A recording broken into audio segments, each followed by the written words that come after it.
नमस्कार, जय हिंद, वंदे मातरम। स्वागत है आप सभी का आपके अपने यूट्यूब प्लेटफॉर्म स्टडीज ऑन 2.0 में। साथियों, इंडियन आर्मी अग्निवीर एग्जाम्स के लिए जीके का मॉडल पेपर आपके सामने हाजिर है। इसमें हम मोस्ट इंपोर्टेंट क्वेश्चनों को सिलेक्ट किए हैं जो आपके एग्जाम में डायरेक्टली पूछे जाते हैं। तो चलिए इस क्लास को शुरुआत करते हैं। अगर आप पहली बार चैनल पे हैं तो इनको सब्सक्राइब कर देना। मोस्ट इंपोर्टेंट क्वेश्चन जो सभी क्वेश्चन सेलेक्ट हुए हैं आपके Indian army Agniveer GD exams के लिए, ठीक है। तो चलिए क्लास को शुरुआत करते हैं। पहला क्वेश्चन से कि मेगास्थनीज की पुस्तक का नाम क्या था। जो मैग्निस्ट की पुस्तक थी उसका नाम बताना है। तो अर्थशास्त्र थी, ऋग्वेद थी, पुराण या फिर इंडिका। ये आपको चार ऑप्शन कुछ इस प्रकार से दी जा रहे हैं, आपको बताना है सभी को अपना आंसर, ठीक है। जो पुस्तक थी मैग्निस्ट थी, इसकी मेगास्थनीज, इनकी पुस्तक का नाम बताना है तो वो था इंडिका था। क्या था? इंडिका। बिल्कुल आपका डी ऑप्शन जो भी बता रहे हैं उसका हो जाएगा यहाँ पे करेक्ट ऑप्शन। अगला है कि हड़प्पा सभ्यता की खोज किस वर्ष में हुई। दोस्तों जल्दी से आपको बताना है आंसर। हड़प्पा सभ्यता की खोज किस वर्ष में हुई थी? 1901 में, 1921 में, 1935 या फिर 1942 में। हड़प्पा सभ्यता की खोज किस वर्ष में हुई दोस्तों? जल्दी से इसका आंसर बताइए। तो हड़प्पा सभ्यता की खोज हुई थी 1921 ईस्वी में। कब? 1921 ईस्वी में हड़प्पा सभ्यता की खोज हुई थी। बी ऑप्शन जो भी भाई बहन बता रहे हैं उसका हो जाएगा सही ऑप्शन। उज्जैन का प्राचीन नाम क्या था? अवंतिका, तक्षशिला, कान्यकुब्ज या फिर धान्य कटक। उज्जैन का प्राचीन नाम बताना है कि उज्जैन का प्राचीन नाम क्या था। तो वो था अवंतिका। क्या था? अवंतिका। बिल्कुल उज्जैन का प्राचीन नाम था अवंतिका। ऑप्शन नंबर पहला हो जाएगा यहाँ पे आपका सही ऑप्शन। महावीर की माता कौन थी बताइए? यशोदा थी, अनुजा थी, त्रिशला या फिर देवानंदी थी। महावीर थी, उनकी माता का नाम बताना है। उनकी माता का नाम क्या था दोस्तों? तो महावीर की माता का नाम था, वो था त्रिशला। क्या था? त्रिशला। बिल्कुल आपका सी ऑप्शन जो भी बता रहे हैं उसका हो जाएगा सही ऑप्शन। गौतम बुद्ध ने अपना प्रथम उपदेश कहाँ पे दिया था? बहुत ही अच्छा क्वेश्चन है कि गौतम बुद्ध ने अपना प्रथम उपदेश कहाँ पे दिया था। तो बोध गया में, लुम्बिनी में, सारनाथ में या फिर कुशीनगर में दिया था। तो गौतम बुद्ध ने अपना प्रथम उपदेश दिया था वो सारनाथ में दिया था। कहाँ पे दिया था? सारनाथ में दिया था। सी ऑप्शन जो भी बता रहे हैं उसका हो जाएगा यहाँ पे करेक्ट ऑप्शन। अगला सवाल है कि महावीर का मूल नाम क्या था? यानी कि महावीर जी का जो बचपन का नाम था, किसका? बिल्कुल महावीर जी का बचपन का नाम था वो क्या था? मूल नाम किसे कहते हैं? तो पहला नाम था बचपन का नाम का, उसी को ही मूल नाम कहा जाता है। तो वो सिद्धार्थ था, गौतम या फिर वर्धमान या फिर इनमें से कोई नहीं। तो महावीर का मूल नाम था वो था वर्धमान था। क्या था? वर्धमान। ऑप्शन नंबर आपका सी हो जाएगा सही ऑप्शन। अगला है कि जियो और जीनो दो किसने कहा था? जियो और जीनो दो ये किसने कहा था? तो महावीर स्वामी जी ने कहा था, गौतम बुद्ध ने कहा था, महात्मा गांधी जी ने या फिर विनोबा भावे ने कहा था। ये आपको बताना है। तो जियो और जीनो दो ये किसने कहा था? तो ये कहा था किसने? बिल्कुल जियो और जीनो महावीर स्वामी जी ने। महावीर स्वामी जी ने कहा था कि जियो और जीनो दो। ए ऑप्शन हो जाएगा यहाँ पे आपका सही ऑप्शन। महात्मा गांधी को सबसे पहले राष्ट्रपिता किसने कहा? वल्लभ भाई पटेल को, सी राजगोपालाचारी को, सुभाष चंद्र बोस या फिर जे एल नेहरू को। बताइए, महात्मा गांधी जी को राष्ट्रपति किसने सबसे पहले किसने कहा था? तो ये कहा था सुभाष चंद्र बोस ने। किसने? सुभाष चंद्र बोस ने महात्मा गांधी जी को सबसे पहले राष्ट्रपिता कहा है। आपको याद कर लेना है इस क्वेश्चन को। चौरी चौरा नामक प्रसिद्ध स्थल कहाँ पे हुआ था? गोरखपुर में हुआ था, लखनऊ में हुआ था, इलाहाबाद में या फिर आगरा में हुआ था। बताइए कि चौरी चौरा नामक प्रसिद्ध स्थल कहाँ हैं? तो ये हैं गोरखपुर यूपी में। कहाँ है? गोरखपुर उत्तर प्रदेश में। जो एक चौरा चौरी कांड हुआ था, कब हुआ था? 5 फरवरी। कब? 5 फरवरी 1922 ईस्वी में ये एक कांड हुआ था, ठीक है। ये भी आपको याद कर लेना है।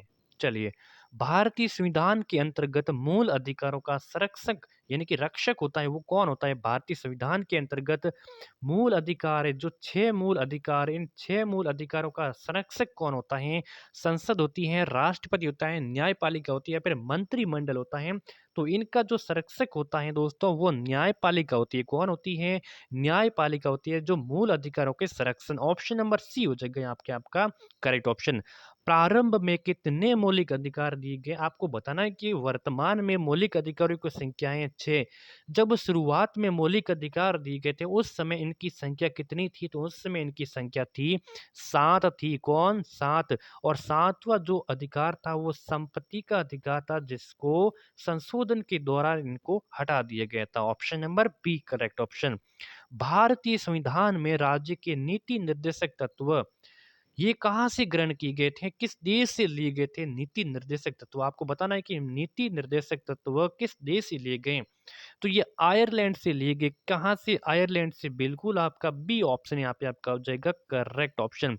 भारतीय संसद के कितने सदन होते हैं? तो 1 सदन होते हैं, 2 सदन होते हैं, 3 या फिर 4 होते हैं।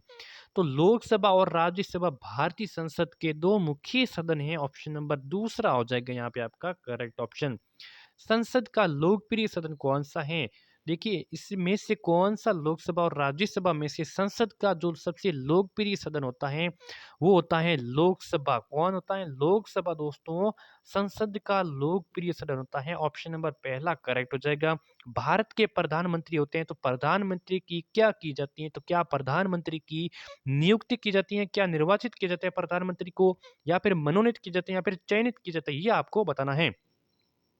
तो भारत के प्रधानमंत्री की दोस्तों राष्ट्रपति के द्वारा नियुक्ति किए जाते हैं। क्या किए जाते हैं? राष्ट्रपति के द्वारा उनको नियुक्त किया जाता है प्रधानमंत्री को। ऑप्शन नंबर आपका पहला हो जाएगा सही आंसर। प्रधानमंत्री की नियुक्ति कौन करता है? तो मैंने पहले ही बता दिया कि राष्ट्रपति करता है। क्या करता है? नियुक्त करता है। क्या करता है? राष्ट्रपति प्रधानमंत्री को नियुक्त करता है। सिस्मोग्राफी किसका विज्ञान है? नदियां का विज्ञान है, भूकंप का है, पर्वत का या फिर ज्वालामुखी का? सिस्मोग्राफी किसका विज्ञान है? तो सिस्मोग्राफी है भूकंप का। किसका? जब भूकंप आता है तो भूकंप की जो तीव्रता मापी जाती है वो सिस्मोग्राफ में मापी जाती है। तो यानी कि सिस्मोग्राफ है इसका मापने का एक यंत्र है। किसका है? भूकंप का। ऑप्शन नंबर बी हो जाएगा आपका सही आंसर।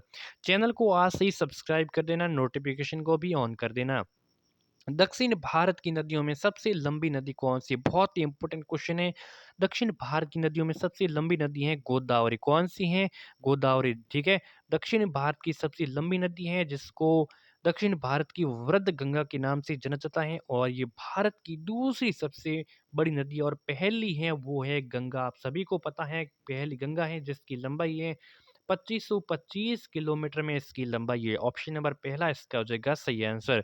भागीरथी नदी कहाँ से निकलती है जिसको अलकनंदा नदी में मिलने के बाद उसका नाम हो जाता है गंगा हो जाता है। क्या हो जाता है? उससे पहले इसको भागीरथी नाम से जाना जाता था। भागीरथी नाम से जाना जाता था, लेकिन नंदन जो अलकनंदा नदी जैसे ही मिलती है उसके बाद में उसका नाम हो जाता है गंगा। तो ये कहाँ से निकलती है? तो ये गोमुख ग्लेशियर से निकलती है। कहाँ से? उत्तराखंड से गोमुख ग्लेशियर से ये निकलती है। ऑप्शन नंबर बी हो जाएगा सही आंसर और आगे जाकर ये बंगाल की खाड़ी बे ऑफ बंगाल में ये इंक्लूड हो जाती है। उमियम झील किस राज्य में स्थित है? तो मणिपुर में है, मिजोरम में है, मेघालय में है, फिर त्रिपुरा में। उमियम झील किस राज्य में है? तो उमियम झील है दोस्तों मेघालय में है। कहाँ पे है? मेघालय में। ऑप्शन नंबर आपका सी हो जाएगा यहाँ पे आपका करेक्ट ऑप्शन। तो बस आज के सेशन में 20 इंपोर्टेंट क्वेश्चन डेली आपको क्लास से मिलती रहेंगी। अगर आप इंडियन आर्मी अग्निवीर एग्जाम की तैयारी कर रहे हैं तो चैनल को आज से ही सब्सक्राइब कर देना, नोटिफिकेशन को भी ऑन कर देना। ठीक है। तो मिलते हैं किसी नेक्स्ट वीडियो में, तब तक के लिए जय हिंद जय भारत।